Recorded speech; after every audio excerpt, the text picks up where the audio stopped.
হামের পাশাপাশি উদ্বেগ বাড়াচ্ছে ডেঙ্গি। আক্রান্ত ইতিমধ্যে ৬,০০০ ছাড়িয়েছে। পরিস্থিতি ভয়াবহ আকার ধারণ করতে পারে বলে শঙ্কা বিশেষজ্ঞদের। এ নিয়ে আরো জানাতে আমাদের সাথে যুক্ত হচ্ছেন সহকর্মী মেহেদী হাসান। মেহেদী, ডেঙ্গি তো চোখ রাঙাতে শুরু করেছে। প্রতিরোধে সরকার কি কি প্রস্তুতি নিচ্ছে জানাবেন, এছাড়াও সাধারণ মানুষদের প্রতিক্রিয়া কি?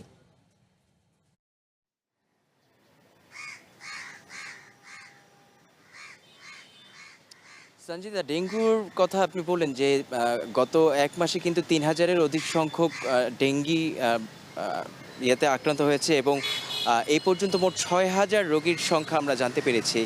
এবং সরকারের পক্ষ থেকে পরিষ্কার পরিচ্ছন্নতা অভিযান কর্মসূচি কিন্তু আজকে থেকে আসলে উদ্বোধন করা হবে। এখানে ঢাকা উত্তর সিটি কর্পোরেশনের প্রশাসক থাকবেন এবং বন ও পরিবেশ প্রতিমন্ত্রীর থাকার কথা আমরা শুনেছি। এবং এছাড়াও জনগণকে যে সচেতন করার যে বিষয়, এবং যেহেতু প্রতিনিয়ত আসলে হালকা হালকা করে বৃষ্টি হচ্ছে এবং কিছু কিছু জায়গায় পানি জমে থাকছে, এই ধরনের পরিস্থিতিগুলো যেন আসলে মোকাবিলা করা যায়, এই জন্য জনগণকে সচেতনতা করা হচ্ছে। এবং সচেতনতার পাশাপাশি কিন্তু এক প্রকার আলটিমেটামও দেওয়া হচ্ছে যে যদি এই ধরনের এডিস মশার লার্ভা যে জায়গাগুলোতে পাওয়া যাবে তাদেরকে কিন্তু জরিমানা করা হবে বা আইনের আওতায় আনা হবে।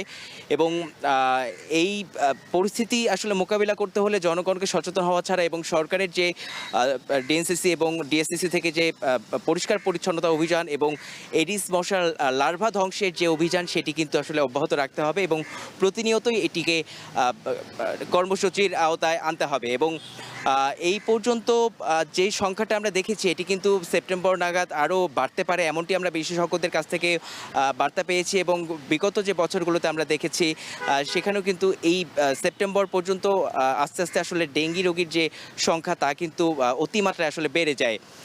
তো এই ছিল আসলে আমার কাছে ডেঙ্গি পরিস্থিতি নিয়ে সবশেষ তথ্য। মেহেদী, ধন্যবাদ আপনাকে।